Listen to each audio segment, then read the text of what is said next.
Our goal is your satisfaction. Let us show you the way.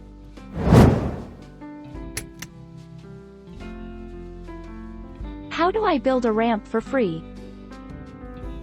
The Habitat for Safe Seniors Free Ramp program falls under the Home Safety and Repair program, which provides free home repair assistance for seniors, such as adding a step, fixing a handrail, stabilizing loose banisters, and replacing rotted landings, plumbing repairs, and more.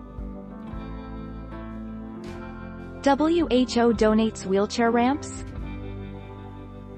The Ability Experience, formerly Push America charity from Phi Beta Kappa, runs their own accessibility program that is specifically for low-income families to help them get a wheelchair ramp.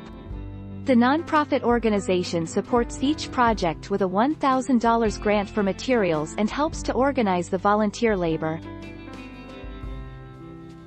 Does the VA build wheelchair ramps? Make a home accessible with Department of Veterans Affairs programs. Depending on your unique needs, modifications such as a wheelchair ramp, wider doorways, or even a special doorbell can make a big difference in your accessibility at home. How much does it cost to install a wheelchair ramp? Wheelchair ramp cost. A professionally built wheelchair ramp will cost between $993 and $3,121, with an average of $2,057. Depending on the materials chosen for the structure and the price of labor, expect to pay between $100 and $250 per linear foot. Take our lead. Let's help you make your mark.